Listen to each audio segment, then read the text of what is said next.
Welcome to the Successful Nonprofits Podcast. I'm your host, Dolph Goldenberg. And friends, today we are going to be speaking with Shanice Miller about eliminating your nonprofit's structural inefficiencies and those pain points that just nag at you and make your job and your leadership work less fulfilling. Shanice is a serial entrepreneur and general go-getter, and you find this out very quickly when you Google her. Her journey to optimize efficiencies and resources started young, actually in high school. But I want her to share that story because it's her story and it's an incredible one. She founded an educational consultancy helping people apply for scholarships and financial aid. Through that role, she was featured by Forbes, BET, and others before selling the business. Today, Shanice is the founder of Taskly Group, which helps nonprofit and for-profit organizations achieve greater efficiency to save money, save time, save careers, and while it's too late for me, save hairlines. Shanice, welcome to the podcast. Thank you, Dolph. I'm so excited to be here and chat with you today. You're just a wealth of knowledge when it comes to nonprofit executive coaching and strategic planning. So I am so excited to be here. Well, thank you. And I will share with you that I was really struck when I was doing some research for this episode that you are an optimizing fiend at a very young age. And so it's probably in your DNA. Tell us about what you did in high school to really optimize and make your life really the good life that it's become. Yeah, so you're so right. I think it is in my DNA, and that's what other people around me say as well. I'm a very systematic person. So whenever I put my mind to something, then I'm always finding a system to do it. So when I was in high school, my mom told me that I needed to figure out how I was going to pay for college. And that sent me into a panic. This is my senior year. I'm not thinking about paying for college, but she made that and she put that onto me to do and to figure out. And so I started coming up with ways that you could start applying and finding scholarships so that I would have the money necessary to be able to go to college for free. And that's what I did. I ended up graduating debt free and actually received refund checks back from the colleges because I had so much money in scholarship funds afterwards. You have to be among the very few people in the country that have gotten refund checks back from their colleges. And that came from small local outside scholarships. Because they send the Wow. college the check and then it's looked at like, you overpaid. Wow, that's incredible. And so I also understand, because as I said in the intro, you're a serial entrepreneur. You used the information that you gained doing that for yourself to launch your first business. I did. And it was an educational consulting business, telling people exactly how they could find and apply for scholarships as well. And I also understand that, as often happens in life, things are sort of progressive. And so when you exited that business, you learned something really important about system optimization. I did. So running a business that has different systems than what you would think about with applying for scholarships. You can go out, you can do that by yourself. You don't really need a big or intricate type of process. So when I actually was going through and starting my business, I didn't really think about systems in that way. I was just thinking, okay, I'm going to do it. I'm going to work hard.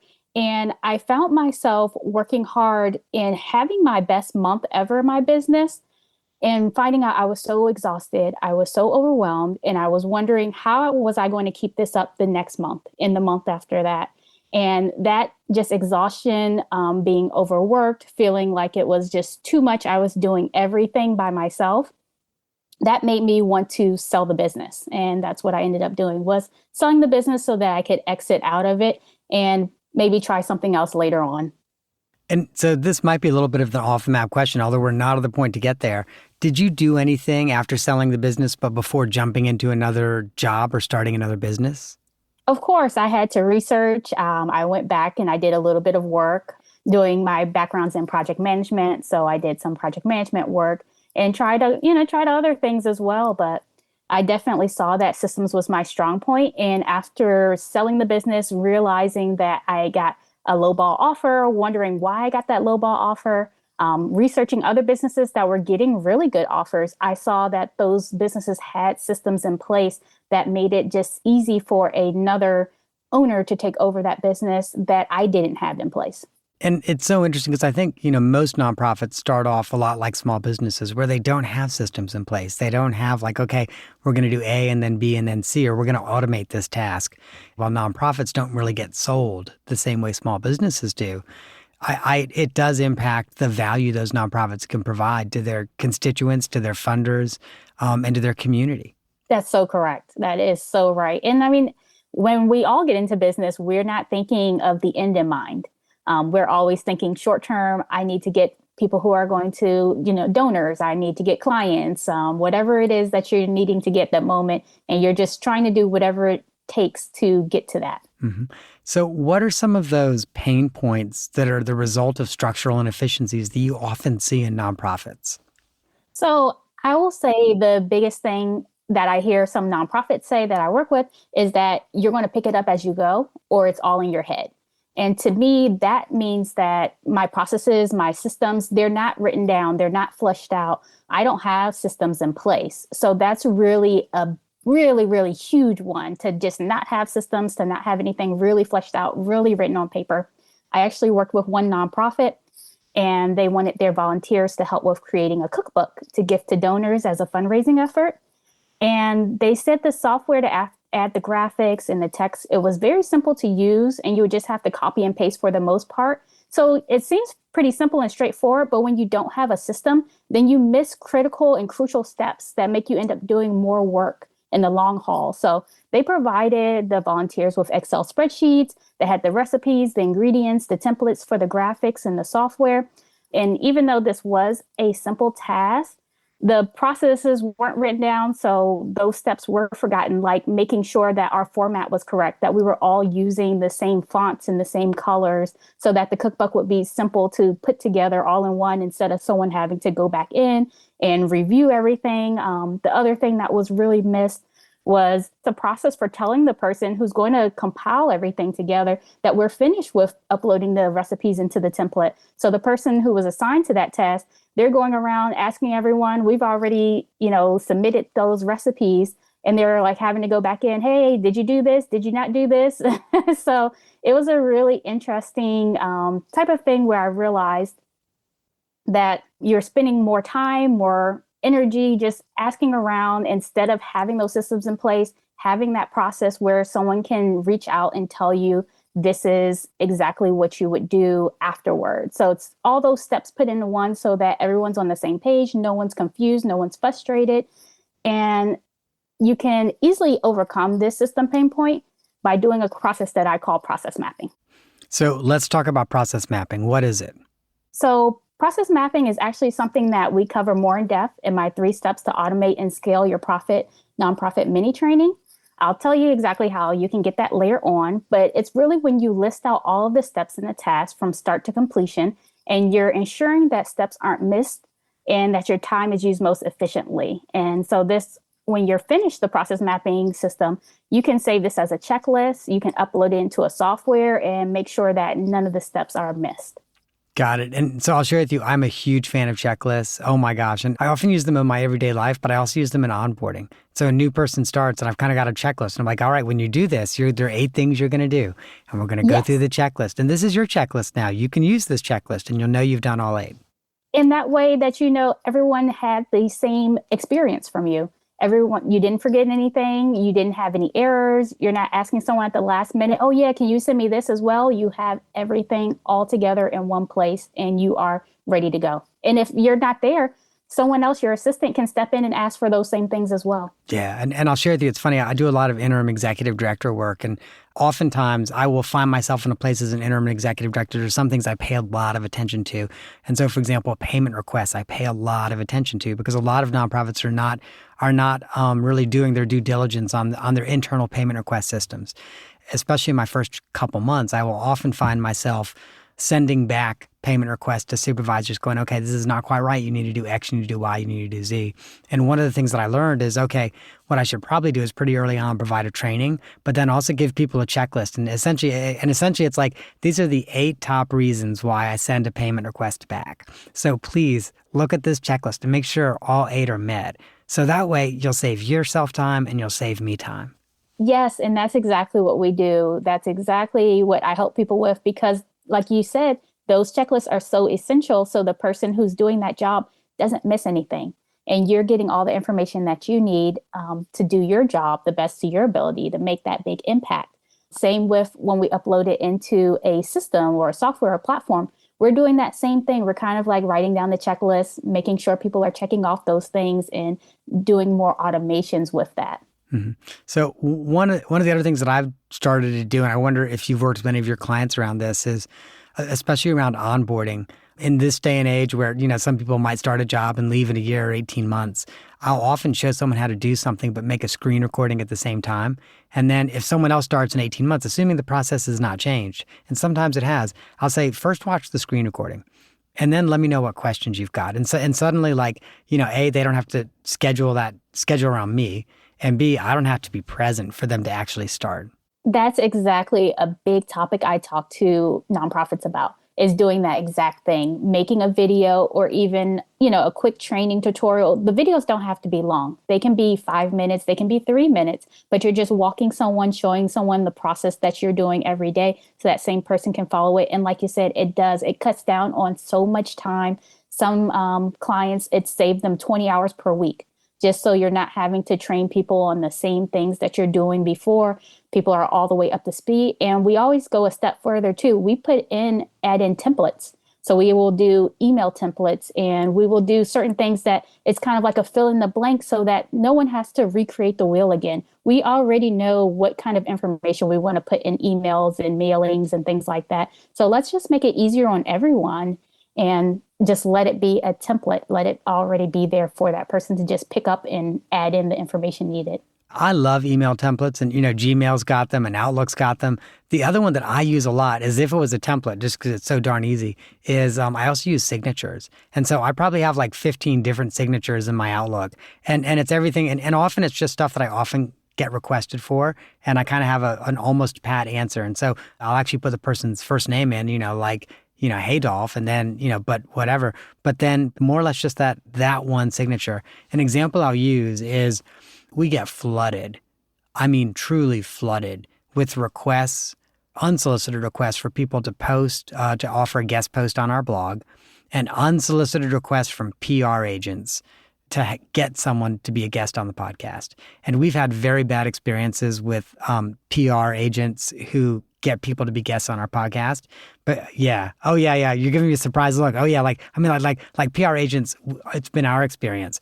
Many of them will say almost anything to get their client on our podcast.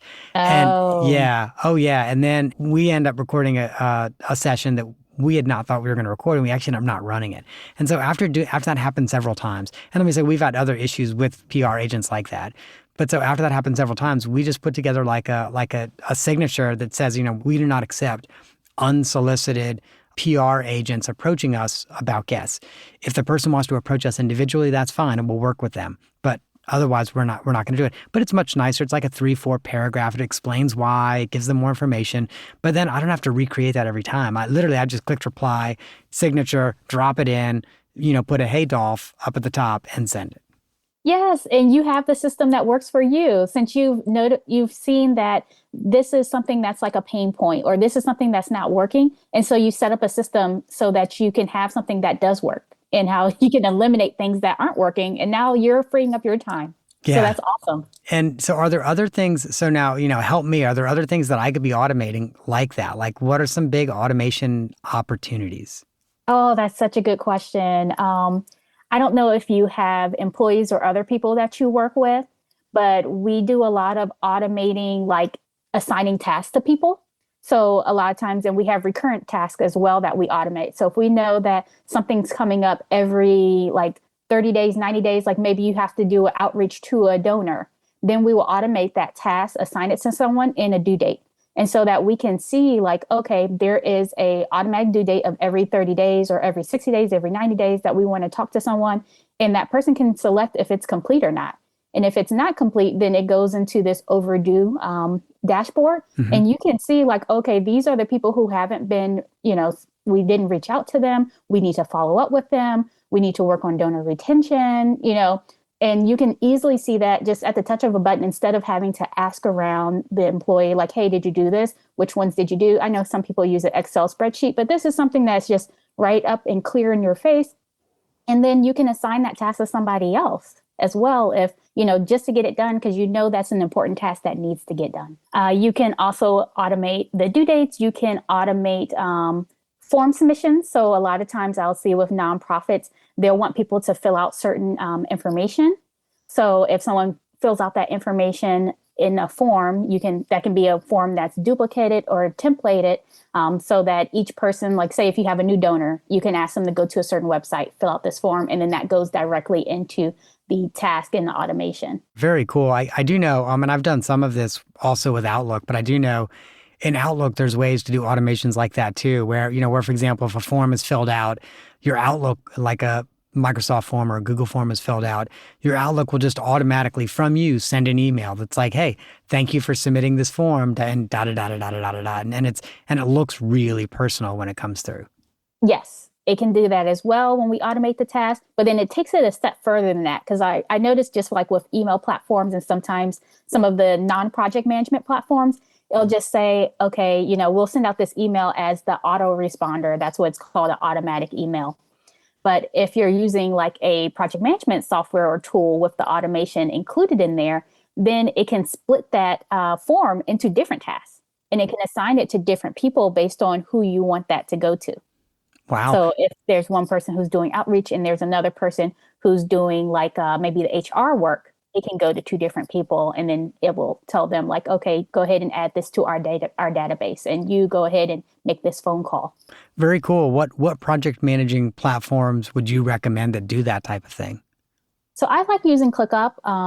To me, ClickUp's all in one. You can incorporate emails, you can incorporate chat box and things like that. There are so many different ones out here. So it really just depends on the person, what you're already using. A lot of times I try to just find a workaround and try to make sure that we're incorporating everything. You can also use Zapier to incorporate a lot of different tools together if you are using a different project management tool that's not quite all in one. Very cool. Okay. And I'm familiar with Zapier, but can you make sure our listeners know about Zapier? Oh, yeah. So Zapier is just a tool. It's for automation. So say if you have like a calendar link and a website, it can connect those two together and also connect that with, say, like maybe a payment platform, or it can set up your scheduler. Right. So it's kind of like an if this, then that app. So like if this happens, then Zapier will make this other thing happen. Definitely. And that's exactly what ClickUp does as well. If this, then that too, with a lot of our automations. Mm-hmm. So what are some of the other low-hanging fruits for nonprofits that you're seeing? So obviously around HR, around onboarding, what are some of the other low-hanging fruits that nonprofits could really see a big benefit with a relatively small investment of time or money? I would say probably the biggest, because nonprofits are run and they're based off of fundraising efforts, donors. So really, that's why I have the biggest thing that I usually work with is that donor outreach system. So that's the biggest low-hanging fruit, especially a lot of times we will recreate the wheel. We try to get new donors instead of nurturing the ones that we already have. And I know you mentioned automating, okay, we need to reach out to the donor every 3 months. Are there other things that you should be looking to get out of your automation system? Let's see. That's a good question. You can reach out every 3 months. You can also send like a handwritten letter or so every, so many times. So it really, everything depends on how your systems are set up and what your goals are and what you want to do. So we just work around what you already have in place. And sometimes we do add some suggestions as well. Like a big suggestion is having that feedback system put into there where you can ask your donors, like, how are we doing? What would you like to see more of, so that you can give people exactly what they want. And we incorporate that into the system and into the outreach system. And how do you recommend asking that? Is it an open-ended question? Is it multiple choice? How do you recommend structuring that question? I like asking an open-ended question until you get a certain amount of data. And then you can kind of narrow it down a little bit. You start to see trends and see like what are things that people are asking the most. And then maybe you can do the multiple choice if you're really trying to narrow that down a little bit more. And so if you're recommending the open-ended question, are you also recommending that AI do like the first review and do summaries for you? Or would you think a human being puts their eye on every answer?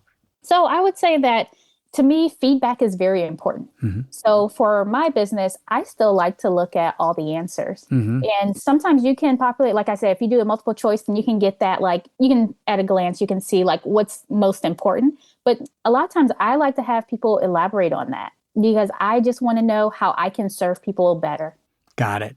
And I completely understand. I was just curious, like which way you think. So you actually think then if you're doing that type of a survey through your CRM, that someone in your development office needs to be reviewing every survey and responding in some way. I like that because I Yeah. still like the personal touch. Nice. Nice. So talk to me a little bit about your 3 steps to automate project. Oh, yeah. So the 3 steps to automate, that is where we're really showing you how to break down these steps. For a lot of people, systems can be overwhelming. So we're trying to do things in a way that's as easy as possible. And so we do that by first breaking your whole business down into departments. And a lot of times businesses will have like their client delivery. So what are you delivering to the client? Maybe if that is that cookbook, like I mentioned earlier with that nonprofit, they just want to give a gift, or, I don't know if you're donating or if you're helping other people, but there's usually a client services, client delivery. We usually have like a sales department and a marketing department. And so those are kind of like those foundational departments you'll see in every business or nonprofit. So that's the first step, break everything down into departments. Yes. Okay.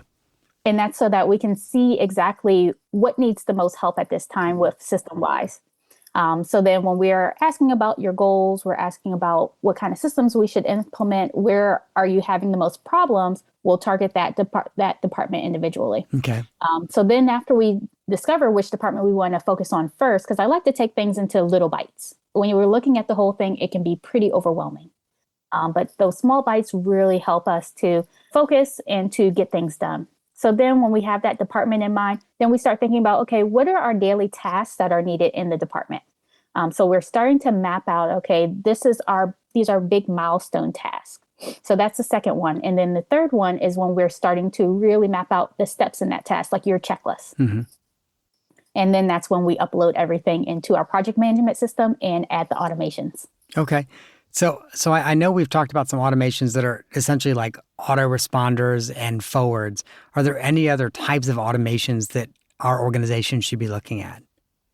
So another big automation that we set up are marking things, like moving things through the process. Mm-hmm. So sometimes people get stuck in a process, and that can be an automation to have someone to review it, have someone else on the team to help this person out, instead of that person sitting around being stuck or, not working on anything at all because they're trying to figure it out on their own. So there's an automation for that. There's also an automation to say when someone's completed it and to what we need to do to hand it over to the next person in the process. So those are kind of like, they're just really big automations around that. Okay, good to know. Shanice, thank you so much. And let's go ahead and transition over to the off the map question. And unfortunately, I think the off the map question I've got for you is probably not that far off the map. What productivity book would you recommend to us? So since I am a systems person, I like the book called Traction. I'm always forgetting who the author is, so please forgive me, but there is a book called Traction, and it really just talks about how you are thinking about your business, planning out meetings in your day so that we can make the most of our time. Got it. And how has Traction changed the work you do? It really made me focus on what are the most important goals for people.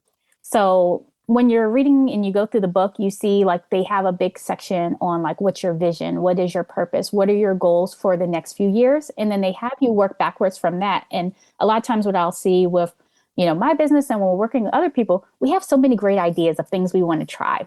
But that book really hones in and it gives you a process for where do you put those ideas? How do you organize them to say like what's most important first, what's not important, and to make sure that you're keeping your eye on what moves the needle versus just every shiny object. Yeah. So I need to read that book. I'm guilty of that. I have 5 great ideas for every one idea I actually bring into the world. So I hear you. I hear you. I think that's also the danger. And again, the nonprofit sector has a lot of serial entrepreneurs.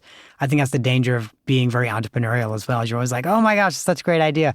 And you'll spend your weekend thinking about it. And then on Monday, you're like, okay, now I need to get back to making this other idea actually see the light of day one time. Yes, and that book tells you like have this place to put your ideas and you can revisit them monthly to see like is this something that should be at the top of the list or not. I love that. That's awesome. Yes. Well, Shanice, thank you so much for coming on. And I always want to make sure that our friends who are listening know how to reach you. And so, friends, there's a few URLs I want to make sure you're aware of. The first is tasklygroup.com/successful nonprofits. If you go to that link, you can access the 3 steps to automate your nonprofit. You also can click from that link to the tasklygroup.com, and there you can get free trainings that will walk you through step by step how to do some of the things that we have talked about today. Additionally, obviously, there's a contact us now at tasklygroup.com. You can also go to LinkedIn and find Shanice and catch up with her there as well. Shanice, thank you so much for coming on today. Thank you so much, Dolph, for having me. I really enjoyed our conversation. All right, listeners, don't forget, if you need to get a hold of Shanice and you do not remember tasklygroup.com/successful nonprofits, or you don't look her up on LinkedIn, you can always go to our show notes at successfulnonprofits.com. We will have all of those links there. We will also link to the book Traction. And if you found this episode useful, if it helped you think about ways that your organization could operate more efficiently so you would have less pain in your day-to-day work life, then there's 2 others you should really listen to. One is episode 180, Creating a Strong Back Office with Sean Hale. We talked some about automation in that episode as well. And then the second is episode 209, Insider Tips from an Executive Assistant with Jeremy Burrows. I think almost every nonprofit executive dreams the day they will have an executive assistant. And then it happens and they're like, oh, wait, I really don't know everything an executive assistant could do for me to help me be more efficient and better. And so this episode will help you with that. Final ask, please, if you listen to the podcast and you like it, rate it and review it on your streaming app of choice. If you listen to the podcast and don't like it, don't rate it or review it. I'd really appreciate that too. That, friends, is our show for the week. I hope that you have gained some insight to help your nonprofit thrive. And I always pause a few seconds and then say what the lawyers make me say. I'm not an accountant nor an attorney. And neither I nor the Goldenberg Group, wait for it, provide legal, tax, or accounting advice. This podcast and every episode of it, including this one, is for informational purposes only. And yeah, that means you should not rely on it for legal, tax, and accounting advice. If you need that type of counsel, please find a licensed, qualified professional. Contact them and get the counsel that you need. If you're not sure what type of a professional you might need, you can reach out to me. I'll help you think through that. And if you know you need a very specific professional but can't find one that can work directly with your organization, you could also reach out to me. And if I know someone in your area, I am happy to make the connection.